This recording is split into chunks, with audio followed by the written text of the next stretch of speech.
Belle here. We're back for some more creepypastas, and today we're going to be reading a story called The Bipolar Express, written by William Rain. For one, I'm sorry if you hear background noise from the outside. I closed my window, which made it muffled, but if you do hear it, I don't know if there's much I can do about that. Don't really think there's much background noise editing I can do, but I will see. But yeah, I really need to make some more reading videos, even though those don't do super well on my channel, but they're still really fun to read, and I like reading creepypastas and r/no sleeps, just a bunch of creepy stuff because I find them interesting. So, and I know some of you guys do find them interesting as well, but it is what it is. But yeah, let's just get right into it. I wasn't the best behaved child a parent could hope for. I was selfish, greedy, and hostile. Basic nightmare kid. I pitch fits when I didn't get my way, and often make sure to break something my folks treasure to make my point. I'm so sorry if I get so many words butchered and I stumble over my words. I'm stressed out of my mind, but yeah. Anyways, I would pound on the walls, throw things across the room, and even slap or hit my mother or father when they would feebly attempt to calm me down. My dad had apparently been abused by his father when he was a kid, so he would always try his best to keep his cool when I raged on. I took advantage of the fact that and made sure to push every single button I could to practically dare him to hit me. Many times he would just walk away and leave me screaming and raging, but I considered that a win. Oh yes, I was far more than a handful, but my parents still loved me, even if I was a monster in the making. It wasn't until Christmas Eve of 2001 that I learned I was not the center of the universe, a lesson I most definitely needed to learn. It was during the family gathering on the day before Christmas that I pitched a legendary fit upon learning the supposed truth about the reality of Santa Claus. I was only 10 years old, and were it not for the kids' kind heart of my folks, I would have spent every single one of those years on the naughty list. That late November threatened to turn even those who still cared for me off the deep end. Everyone had arrived at our house for the festival meal, and my cousin Courtney had been pushing my buttons all day. She was a good 3 years older than me, and I thought she knew everything the world had to offer. Being far more experienced and knowledgeable than I, she assured me that there was no such person as Father Christmas, a truth I was not ready to hear. She kept pushing and pushing as the day progressed, and I finally just lost it. We were up on the second floor of my childhood home where my bedroom was located. Over the course of my raging tantrum, I pushed her out of my safe space with every ounce of strength my little arms could muster. You're in the way.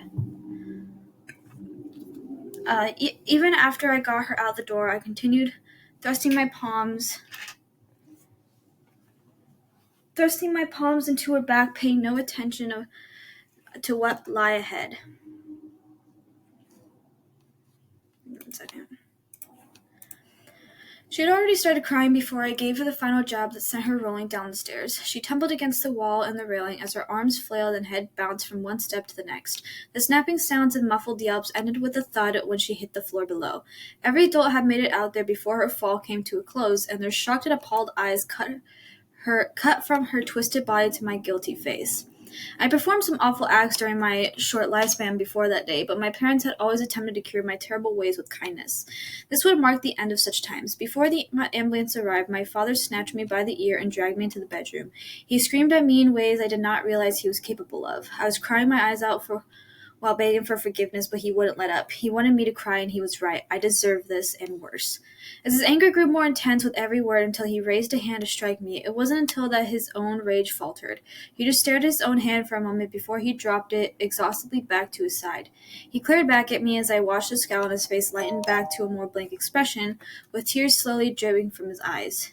He shook his head side to side and turned to leave the room without so much as looking back at me before he slammed the door shut. I would not see him again for the remainder of the day. The house fell silent after the paramedics left with Courtney strapped to a gurney. I watched out the window to see everyone, including my parents, leave the house to follow the ambulance to the hospital. I was never left alone at home, but clearly nobody could stand to be around me at that moment. Truth be told, I didn't care to be around myself at the time. Hours dragged by while I sat alone in my bedroom, surrounded by all the toys and video games.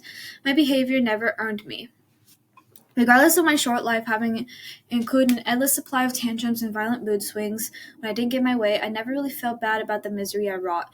I wrought. I generally only cared that I got what I wanted, and by the time I was done.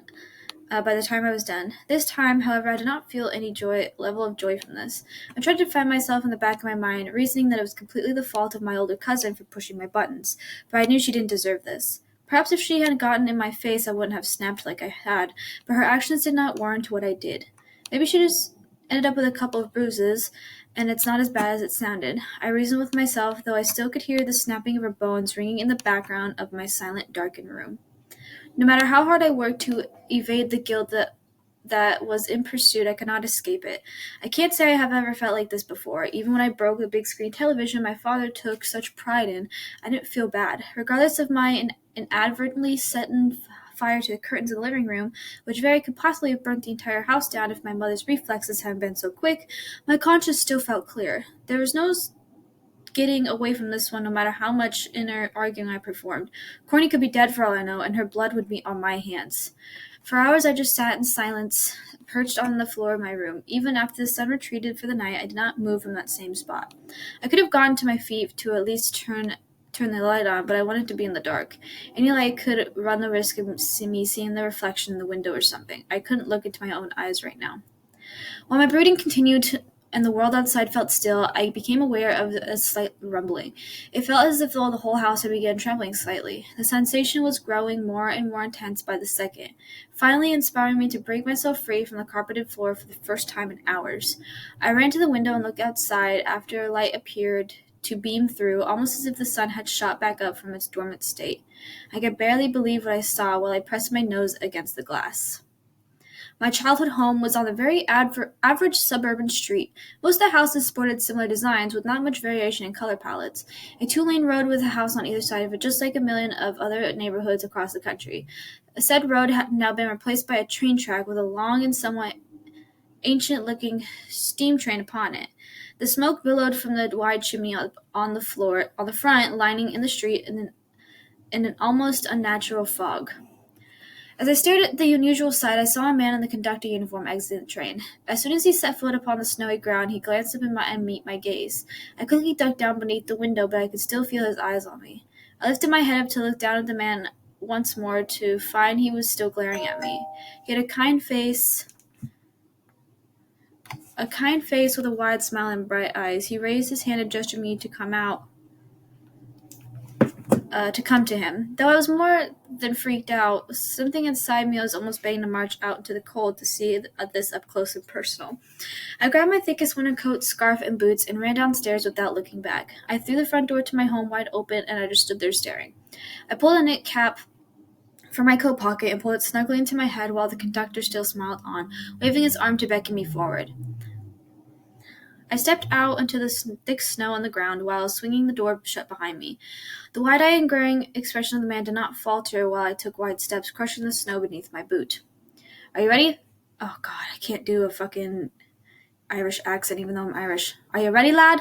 A man asked in a deep voice and a very proper-sounding English accent. Ready for what? I asked, craning my neck to look into the man's eyes. He was much taller up close than I expected when I watched him from the second-floor window. He appeared to be straining a little while bending his head down to look at me. To the North Pole, of course, he replied. You're not serious, I scoffed.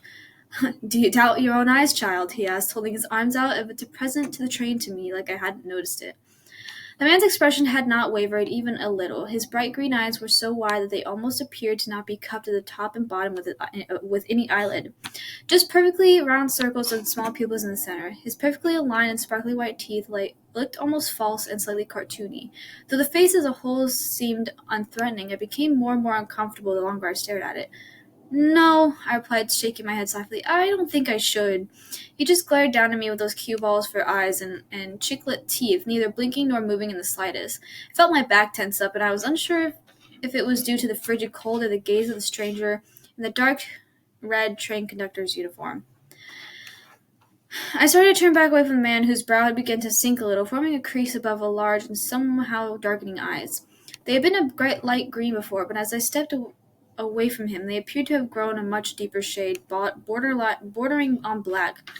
I think I'm going to go back inside now, I said as I continued to back up. back away. We continued our staring contest as I waved my hand around behind my back, hoping to feel the front door approaching. The second I felt my fingertips make contact with the reflective brass doorknob, the conductor outstretched his own arms in front of him, still maintaining his unsettling gaze. As I turned the knob, the white-gloved hand shot towards me, growing as it drew closer until the elongated fingers wrapped themselves around my entire torso. It was gripped so tight it almost squeezed beneath the breath out of my lungs before it rapidly yanked me back to the man. Before I knew it, he was holding me right in front of his face. Unblinking eyes almost appeared the size of my head while he examined my face. You'll be boarding... God, I can't do a fucking British accent. I'm so sorry. You'll be boarding this train, young man. His foul breath hit me like a truck, causing me to cough and gag at the stench. Would you care to climb the steps of your own violation, or shall I carry you like this? His eyes looked as though they were pulsing while they glared into mine. The horrendous odor that spilled from his mouth still lingered in my nostrils, but it wasn't nearly as uncomfortable as a stare. I'll walk, I'll stutter in a little of a whisper. The man nodded his head and gently placed me back onto the ground. My shaky legs threatened to drop me on the concrete, and I briefly considered attempting to flee again. Somehow I knew there would be no little point in that. I would be boarding this train whether I liked it or not. The choice was no longer in my hands if it had ever been in the first place. The lanky conductor lowered his body into a bow while he gestured towards an open door that stood just above the 4 metal steps. My whole body was trembling while I approached and then climbed up into the cab. There was an aged and musty smell that spilled from the inside as I crossed through the precipice with the tall, slender man pulling himself behind me. Take any open seat you like, he said as we placed through the passenger car. I glanced across the carriage to see only a handful of other children perched upon the seats of elegant, yet somewhat eerie room. They all turned to look at me when I entered, and they all wore the same exhausted and timidly fearful expressions. There was a short-haired blonde kid with large circular lens glasses, wearing striped pajamas and a dark green robe. He appeared to be around 12, or so if I had to guess. An African-American girl with long braided pigtails who looked to be about the same age as I, dressed in a unicorn nightgown with a thick white coat and fur-lined collar. A little red-haired girl in puffy pink coat sat next to a ginger boy who looked almost maybe a year or two older than her. I presumed them to be siblings. He wore a long hooded blue coat and appeared to be bordering on tears as he glared back at me. The cabin itself was quite large, far bigger on the inside than I would have thought when I looked from my bedroom window. The ceiling was maybe 15 feet high, with 3 golden and ornate chandeliers hanging from it. They each held several flickering candles through, and they provided little light to darkly lit the cabin. Shimmering yet slightly tattered tinsel drooped from them with no particular pattern or design. Each red velvet-lined rose seat had a large arched window to the side with delicate frilly borders. The carpeted floors was the same color as the chains, but it was lined in yellow and greens, while speckled with a variety of muddy stains. Still as classy as the place looked, there was something about it that felt ancient and ghostly. It seemed like the place in which the dead would gather to travel from one place to the next, not one that would carry small and terrified children to the wonders of Santa's workshop. As my trembling legs led me to the closest seat, I had little doubt that we were not bound for any place fantastical and inspiring. Given the fact that I very possibly killed my older cousin, this journey was not to reward me. The sour expressions etched onto my face of traveling companions led me to believe we were all on the same page.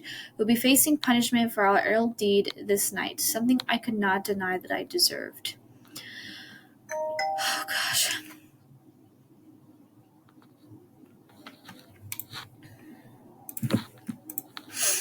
We all sat in silence while the tall, thin man made his way to the front of the cabin before sliding the door open and leaving our sight. Occasionally, one kid would glance at another before cutting their eyes back to the world that was now swiftly moving beside us. The train made little noise as it traversed the tracks and seemed invisible to the occasional bystander or driver that would wheel one car through the other. It felt like we would just pass right through any obstacle that may drift in front of the speeding rail car, as though we existed now in a separate plane of existence. I briefly considered the notion that I had died and was now being transported to whatever realm awaited me in the afterlife. It was more of a fleeting thought, mixed with a grain of denial, as I stared out the window to see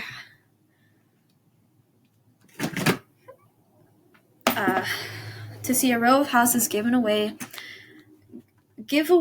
way to a snowy and empty expanse. I became aware of the sweat that had begun to drip from my brow.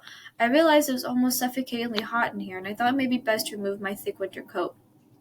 As I leaned forward to slide the padded fabric down my shoulder, the cute pigtail girl across from me cleared her throat loudly to catch my attention. She shook her head violently, whispering, "Don't!" "Why not? It's hot in here." "Shh!" one of the gingers echoed from up front. "What the hell?" I asked, darting my eyes between the other occupants of the train car. "Shh!" came from all directions now, and the girl across from me still shook her head wildly as I continued to pull off my coat.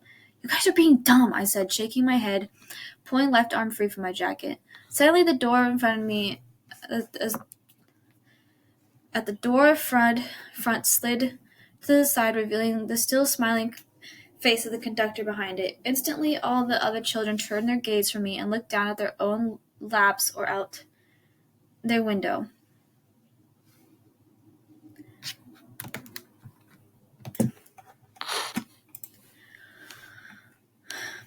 I sat in place with my right arm still in my coat, staring at the tall man as he strolled in wide strides towards me. He stopped when he got next to the seat I sat in before turning to face me with his head tilted to one side.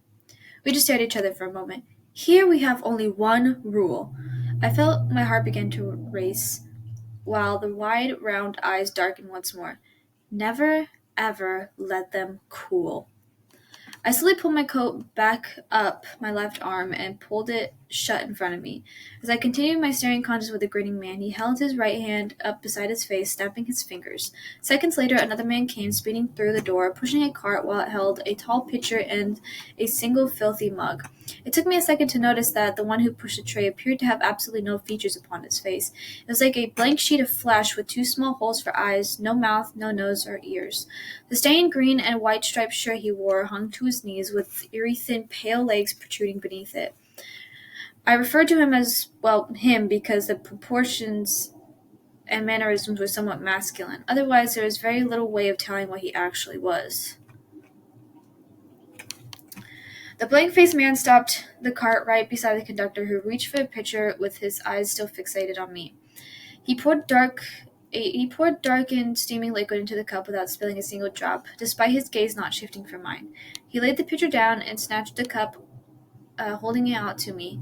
I reached up with trembling fingers and grabbed the mug, expecting to burn my fingers, but it surprisingly didn't even feel warm. "Drink." I raised the cup to my mouth and instantly recoiled when the steam billowing from the fluid within as though it would burn my upper lip. "It's too hot," I whined, lowering the cup back down. "One rule." "But—" I tensed up from head to toe while tears began to stream down my face. There was no way I could pour this scalding drink into my mouth. I knew it would burn me from the inside out. The slender arms reached out to me again, one wrapping its thin fingers around the hand which held the mug, and the other clutching onto the top of my head. He forced the cup into my mouth while pulling my head backwards.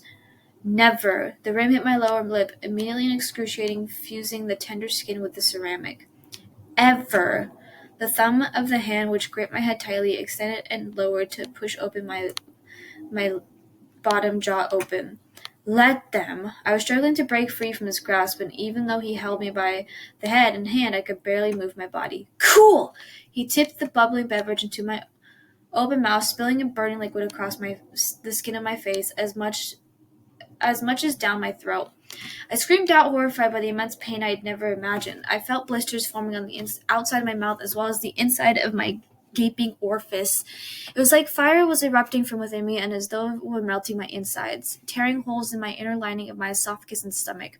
My flesh bubbled and popped while my guts churned against the unbearable suffering. As the final drops from the cup into my gullet, I felt dark fluid begin to leak from holes it formed in my neck and torso. I was only vaguely aware of the hand as it let go of my head and hand while I coughed up thick blood onto my coat. As the conductor gingerly placed the mug back onto the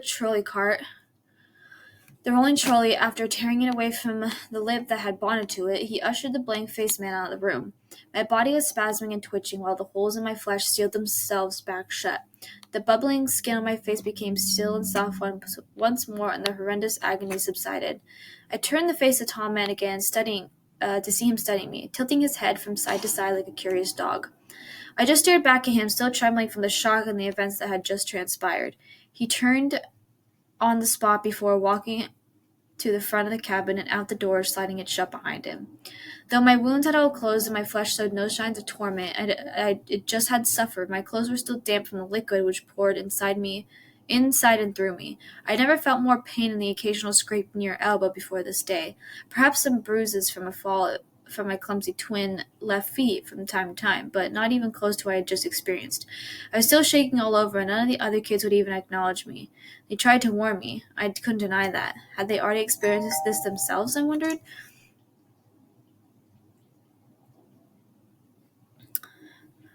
How long had the others been on board this train before I arrived? Would any of us escape this wretched thing?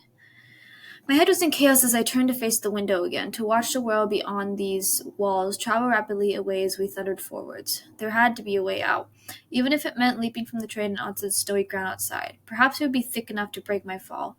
I'm sure I wouldn't make it unscathed, but what the hell what awaited us if we reached our destination?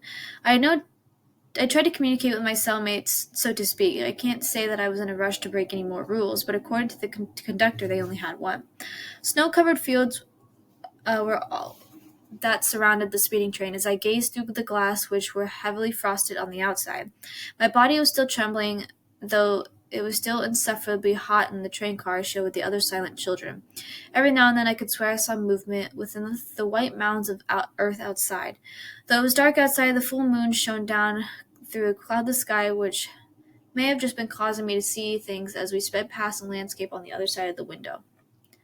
Regardless now of how peaceful yet strangely unsettling my surroundings appear, I was terrified of what awaited us when the train reached its destination. With the torment I had already endured, surely what was still to come would be far worse. I felt my ears welling up again as the hopelessness of all struck me like a hammer to the jaw. I bowed my head, whispering prayers under my breath to make it through this one in one piece. I had been awful and a convincing little brat my whole life, all 10 years of it. Perhaps I had no right to ask for forgiveness with these awful things I had done only hours before I found myself on the journey to this hell. "Hey!" I heard a whispered voice call to my left. I turned to see a little girl across the aisle smiling at me.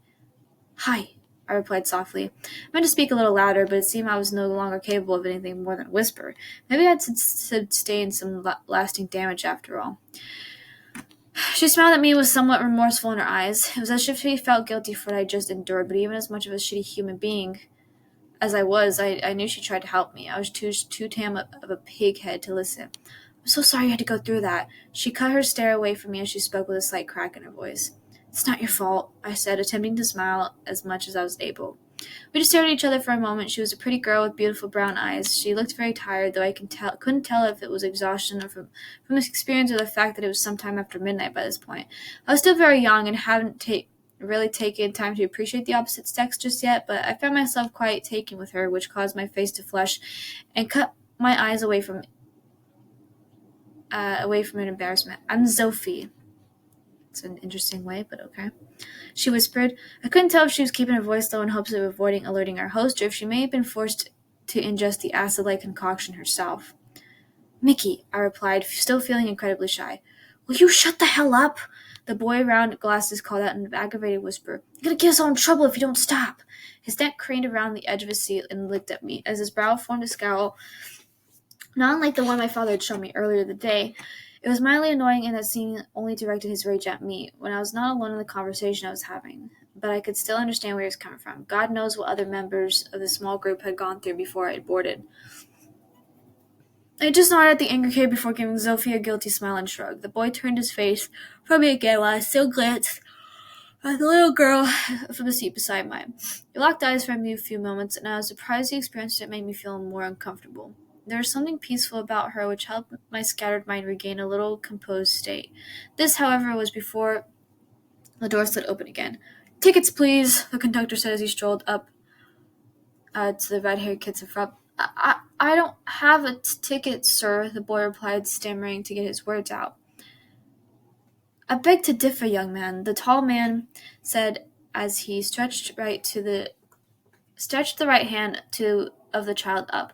The boy yelped when the man whipped a large ticket punch out of his pocket. In one quick motion, he slid the kid's hand into the device and punched a hole right through the center of his palm. He cried out in pain as blood spluttered from the wound onto his shirt and tears spilled from his face. The little girl beside him tried to struggle against the slender man in the dark red suit when he wrapped his long fingers around her waist, but is far stronger than she was. As much as he fought to pull her hand away, he still managed to poke a fresh hole into her flesh, just as he had her brother. I tensed up and began hyperventilating as I watched the blood trickle onto the carpet, while the conductor made his way to the other kid with the round glasses, leaving the two still sobbing behind him. Another scream echoed through the cabin after the third ticket was punched, and found myself shaking violently as the man paced back towards me. "Ticket, please." Still reeling from the burning liquid forced down my gullet, I knew it would be a terrible idea to refuse the man's demand, so I offered my trembling hand while biting down, preparing for what else to come. It was nothing else. It was quick. Truth be told, the pain wasn't nearly as bad as I expected. I still screamed out, but it wasn't from the pain as much as the sound of metal prongs chewing through my tissue. Can't say I'd ever seen that much blood pour out of me before, though. Sure, the holes which only had recently formed in my throat and gut mixed with streams with brown liquid as it oozed out from within me, but this was just a thick crimson that leaked from me now, and it didn't stop flowing as my previous injuries either. The conductor still glared at me while I cut my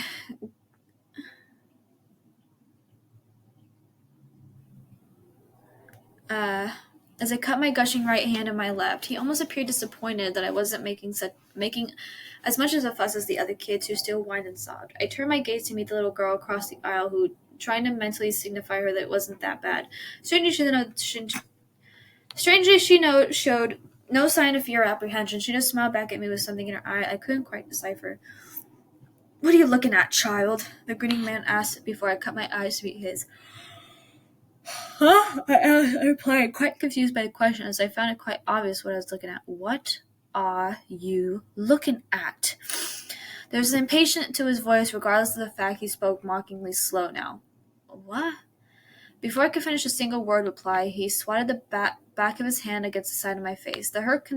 This hurt considerably more than the hole in my hand, though I could not tell if my spinning head was due to the impact of blood loss, as my palm still oozed onto my pants. "The girl!" I replied, with tears streaming down my swelling face. For the first time I watched the wide smile falter. The conductor's expression appeared to mount into the almost human form before he turned slowly to face the girl sitting across from me. He stood staring at her for what felt like minutes before he quickly turned on the spot and sped back through the door at the front cabin. When the door slammed, I looked over back at the cute little girl, who quickly cut her eyes away from mine. "What just happened?" I asked, truthfully mind-boggled over the fact that the man appeared to not even know she was there. "That's, complicated," she replied with a shrug. "How come?" Nothing made any sort of sense since this whole nightmare begun, but it was something I could not even wrap my head around. "Well," she said, refusing to allow her eyes to meet. "The thing is—" She was cut off by the door sliding open, with the conductor practically sprinting through it towards us. I pressed my back against the window, bracing myself for whatever was about to happen, while the little girl jumped out of her seat and into the aisle. She just glared at the man with her hands balled into fists as he charged at her. His movements were fast, and so much faster than my eyes could even register. In an instant, he tackled the girl and rolled into the floor back onto his feet with his arms wrapped around her. She was struggling against him, but he held her far too tightly as he headed out the door where I sat, slamming it closed behind him. We all just stared at the sealed floor, where our collective mouths hanging slack and wide. The kids at the front of the car were murmuring back and forth, clearly attempting to puzzle what had just transpired. Before I was even aware of what I was doing, I took off towards the back of the door as I pulled open and headed through. I heard the other kids yelling at me to come back, but I suddenly was filled with more purpose than I ever knew myself to be capable. I charged through the door of the next train car and then the following one, still finding no trace of the two who had passed through. All three cars that were behind the one I had fled from showed no evidence that they were ever occupied. When I stared off back at the train, taking in the vast empty landscape in our wake, I knew what I had to do. Clearly, they had not fled backwards, leaving only one logical direction. As he had not carried her back through the doorway he entered, I had to deduce they had gone up to the roof of the train. I sprinted back through the cars until I reached the doorway to one I had left. Though my hands still violently trembled, I reached from the ladder which led to the roof with my still bleeding hand. I had no idea what to do if I caught the conductor, but I had to at least attempt to save the little girl from whatever he had planned for her. I never put anyone's needs before my own in my entire life. Perhaps it was the guilt I still felt over what I had done to my cousin that drove me to attempt a likely ill-fated rescue. I knew I would not survive this, but there was something about that girl. I had to save her, and no matter the cost. The strong wind was freezing when I reached the snow-covered roof, which only felt like remarkable at first, given the stifling heat inside. Still, it didn't take long for the cold feet as though it was biting right through me. The cold to feel, sorry. The chill aggravated my still leaking hand through the blood flow had slowed considerably. As I paced on, I found it difficult to even hold myself upright, let alone push my body onwards, but I knew I had to. The first several steps required far more effort than I had hoped, leaving me unsure if I would ever be capable of completing my self-appointed mission.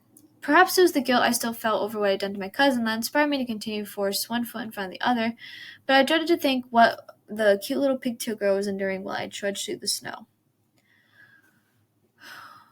Once I got into the rhythm, I managed to quicken my pace, but only slightly, pushing against the strong icy wind, combined with the high strides I was having to take a break.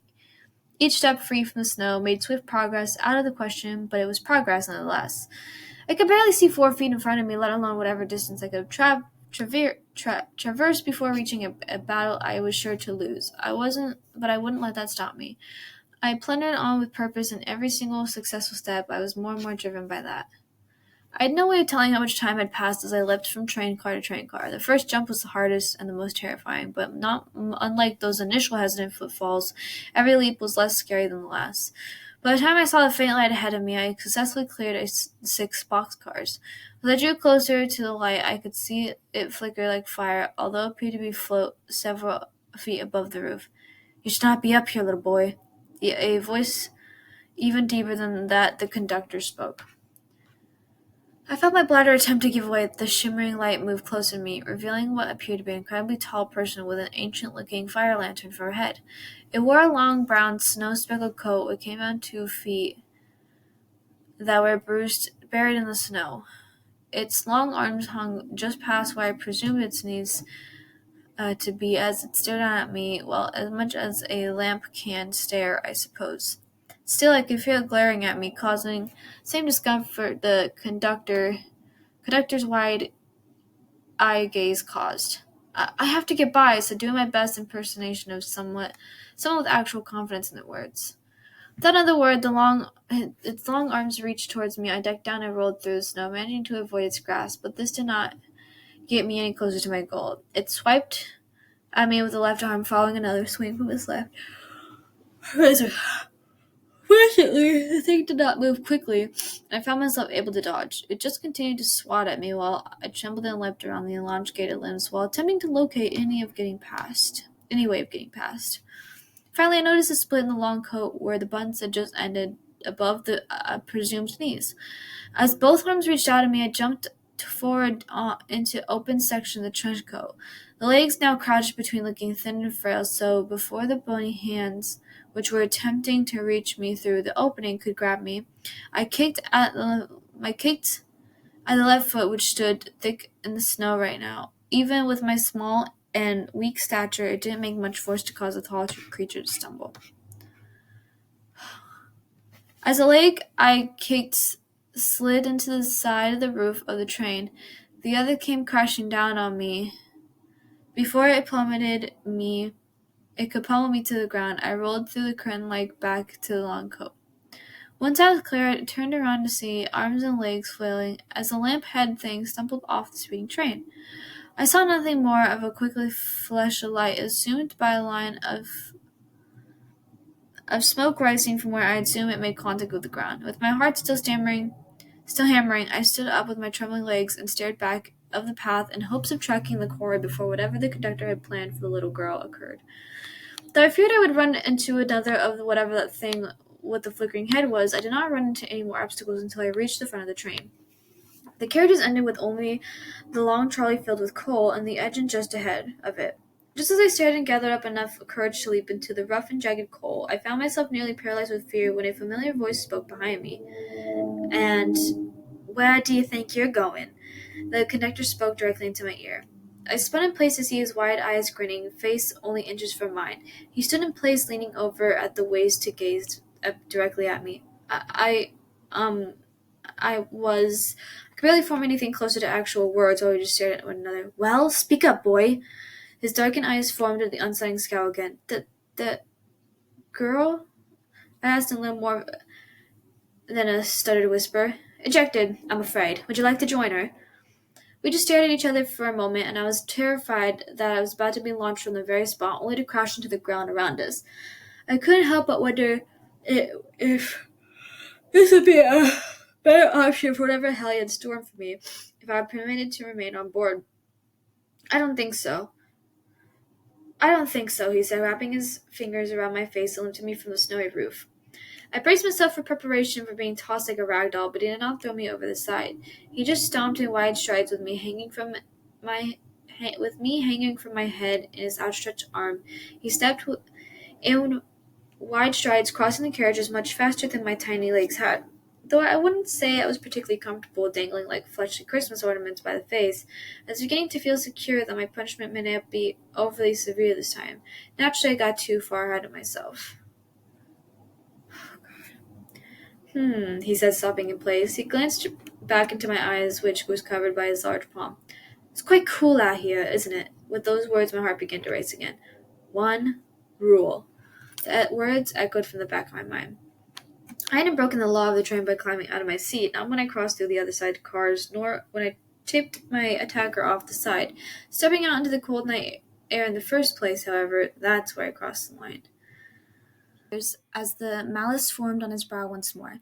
He tilted his head to the side, studying what he could see of my face through his fingers. He reached out his other hand up and snapped his fingers again, causing the hand which held me to burst into flames.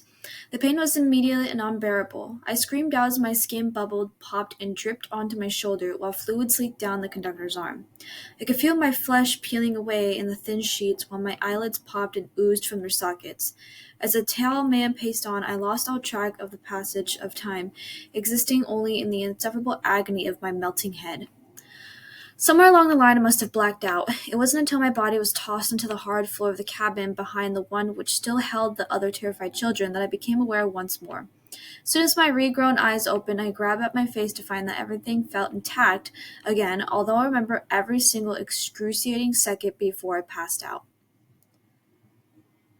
Should I strap you down or will you behave? He asked, glaring down at me with his hands behind his back. I just nodded, unable to make my voice work, hoping that he would understand which part of his question I was agreeing to. I ground onto the armrest of the chair closest to me and heaved myself from the floor. I planted down into the seat, to which the conductor returned a nod. He then spun in place, stepped through the door before gently sliding it shut. As soon as he was out of sight, I fell into wailing sobs before curling up in the fetal position on the chair. Hours seemed to trickle by as I lay across the seat, trying my hardest to fall asleep to escape this nightmare. Every time I closed my eyes, it was as if though I saw myself from the outside, watching my face melt away. I also couldn't evade the guilt I was feeling from being unable to save the little girl who was apparently thrown from the train. I couldn't figure out why the conductor got so angry at her, nor why he appeared unaware of her being there in the first place. Of course, nothing made sense since I boarded this hell on wheels. After giving up my attempts to sleep, I sat upright in my seat and looked out the window at the world beyond the glass. I no longer saw the same snowy landscape, but an unnerving lack of anything. It wasn't like the night sky had grown so dark, hiding the world behind its blanket. It was just nothingness. Though the train still felt as though it was speeding along the metal tracks, I saw no evidence of the road through the seemingly endless void. It was almost hypnotizing to look upon, though my mind could not make any rational sense of it. The longer I gazed through the glass, the more emptiness mesmerized me. Did he hurt you? The voice practically caused me to leap from my skin as I sat, zoned out in front of the window. I slowly turned my body around to see Sophie, once more perched in the seat across me. Is it really you? I asked, pressing my back against the glass, fearing this was some sort of trick being played on me. Thank you, she cut her eyes down for trying to rescue me. He said he ejected you. I still wasn't ready to believe this was some sort of cruel trick. He tried. I thought I was done for, but I managed to grab onto the railing before I hit the ground. She still wouldn't meet my eyes, which only made me less willing to believe what she was saying. I just continued to stare at her I couldn't even begin to fathom the odds of her claims being possible, even though I was just a child. Santa Claus? Yes, of course he was real, regardless of my cousin's thoughts. Scooby-Doo? Obviously based on true events. I'm sure he couldn't really talk, but he had to exaggerate things for TV. A young girl being tossed from a speeding train in the middle of an icy cold expanse, likely wrapping her fingers around a metal railing, saving herself from a certain doom? Unlikely at best. I swear I'm telling the truth, she pleaded, finally locking eyes with me, while sliding off her seat to cross the aisle towards me. I still pushed my body against the glass, terrified of the possibilities of what actually stood before me. Dressed up as a little girl, stood before me dressed up as a little girl. That was until she sat beside me and placed her warm hand on the side of my face. There was something about her touch that caused my heart to regulate for the first time since stepping into this god-forsaken train. I didn't realize I was trembling this whole time until my skin stopped shivering. My back relaxed and body weight almost drooped exhaustively from the weight of all the pain and anguish I'd suffered fading away into the background. Before I knew it, I wrapped my arms around her and pulled her close to me. I laid my head on her shoulder and cried harder than I had in years, even more than after the conductor left me alone in this carriage. I wailed from the lingering guilt of the actions that led me here, along with so many others that only now become clear. Yes, I was just a small child. It was easy to claim that I didn't know any better, but I did. Somewhere in the deepest pits of my mind, I knew what a spoiled and selfish little bastard I was, and for the first time ever, I wanted to change. I saw flashes of exhausted looks on my parents' face when I would lose it in public or around others. I heard the sounds of my mother's sobbing when I pushed her way too far so many times. At that very moment, as I spilled a seamlessly endless river of tears onto Zophi's coat, I swore I would make things right if I was ever able to return home again. Truth be told, I could have sat there for hours, contempt in the arms of someone I've never laid eyes upon before this day, but like every other fleeting fancy on this voyage of the damned, it was one to be short-lived. Didn't even hear the door slide back open before the bellowing voice of no longer smiling conductor raged into the front of the cab. "How did you get back here?" In an instant, Sophie pulled away from me and leapt from the seat to stand in the center of the aisle, glaring up at the tall man in the dark red suit just as she had before. She didn't even appear frightened while they waged a staring battle that sent shivers up the length of my spine while forming goosebumps across my skin. You've overstepped your boundaries, Abigor," the little girl said, in a strong and proud voice, strong and proud. "This train is mine, Sophie. You've no jurisdiction here." His voice sounded sinister as it moaned the words filled with sheer hate. As the conductor slowly paced forward towards her, a long and jagged blade manifested in his hand, which reflected the dim lights of the cabin across the walls. While the pigtailed little girl stood her ground, and as David facing the hulking Goliath, I found myself filled with a purpose I've never felt before. Though it was similar to what struck me when he first pulled her from her seat in the other carriage. That urge, no, the need to protect her, this was far more intense. This child was special. She was scared. I have never performed a selfless act in my entire life, well, all 10 years of it anyways. It was time for me to make my stand. My own fear practically melted away in the instant. I saw the man reach his sword high above his head to strike her down, while she bowed her head, seemingly accepting her fate. As the scene played out before me in almost slow motion, I jumped from my seat, pushing Zophie away from the approaching man. "Run," I said, offering a sincere smile to the girl who now stared at me with tears welling in her eyes. I stood in place, blocking her from the sword, which sliced through the air, splitting me into two. I closed my eyes, feeling content in the knowledge that her face would be the last thing I would ever see. An awful, self-consumed brat dies so a brave, wonderful little girl can live. Yeah, that's a fair trade. I felt proud of my actions, a feeling I've never felt before. If you can make one wish, what would it be? I couldn't make out what the voice was coming from. I couldn't figure out where I was, for that matter. I had no body, not one that I could see or feel anyway. I could see, but everything was shielded by an intense bright light. I think it was my street, though it was hard to tell. Was it my street? Who exactly am I? It was as though everything was hidden in plain sight behind a translucent curtain of sorts. "So, what would you wish for?" "Anything at all?" I asked through my non-existent lips. Within reason, of course. I knew that voice. I've only heard it recently. She was familiar to me. But how? Where was I before it was here? It has to be something personal, something unique to you in your life. What do you mean? I was growing a vague awareness of who I was, but what was it I desired? Some asked for riches, others for fame. That could be nice, I replied. Is that really what I wanted, though? There are those who wish for beauty. You could grow to be the most handsome of men. Attractive people do tend to have more doors open more than others. Perhaps I could have it all. Money, fame, looks. No, that's not what I ached for. I had a wish not too long ago. You could have any. You could have a life mini would envy. I could, couldn't I? No! It's not what I wanted. Not like this, anyways. Can I go back? The question presented itself before I even understood what I was asking for. Back? I did something, didn't I? I did something bad. What was it? I want to change something that happened. Yesterday! Was it yesterday? It wasn't long ago. Was it? When is now? For what matter? Is that what you would wish for? You could have it all, you know. No. I made a mistake. I want to take it back. Can I wish for that? Please let me change this one thing. Let me set things right. I think I remember now. It was bad. It was bad. One more chance. That's all I want. Perhaps you can. You know Santa's not real, right? You're 10 years old now. You're way too old for that baby shit. She was poking me in the chest, giggling after every sentence. I hated it when she acted like this. So what if I still wanted to believe? What's it to her anyway? The more she pushed and prodded, the more I could feel my face flush. She was going to act this way. She couldn't even be in my bedroom. Stop it! I screamed, pushing her back with every ounce of strength after she jabbed me in the chest again. Her eyes widened and her lower lip quivered as she looked into my infuriated red face. Just as I had readied myself to push her again, something struck me. Deja vu? No, I remember this.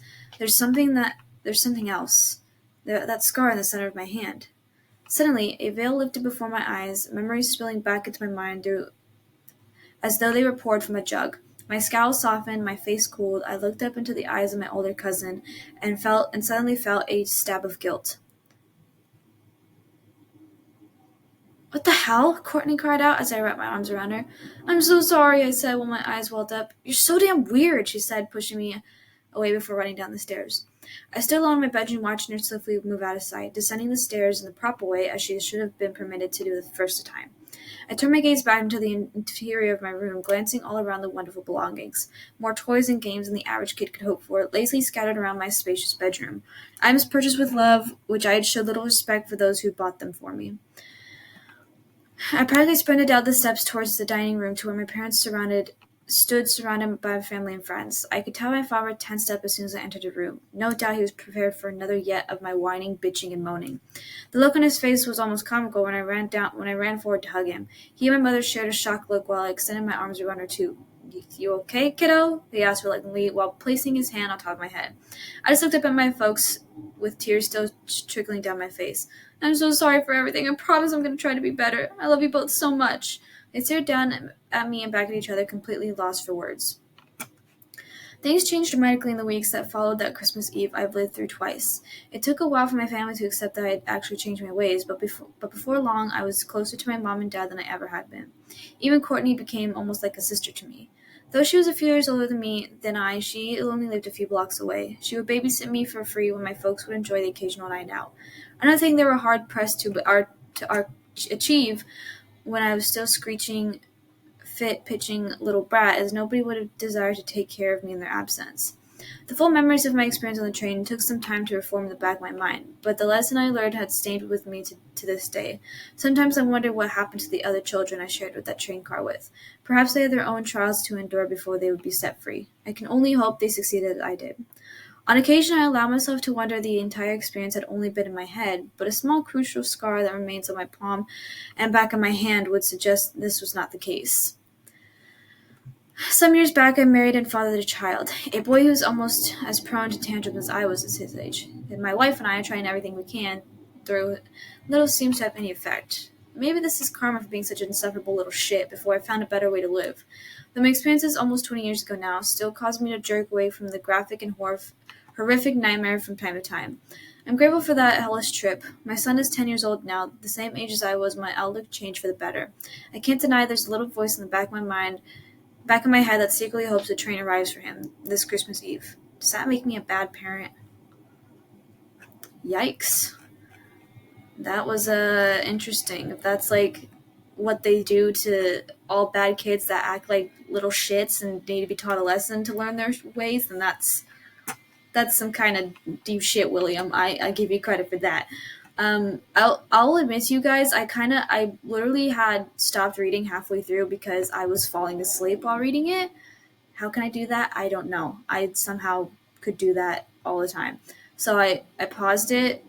I stopped the video, took like a 3-hour nap, and came back and finished it all. So if things are a bit choppy, that's why. And if shit kind of seems off, then that's why. But yeah, that was the Bipolar Express. It was pretty interesting. I hope you'll enjoy. And yeah, if you like this video, give it a thumbs up.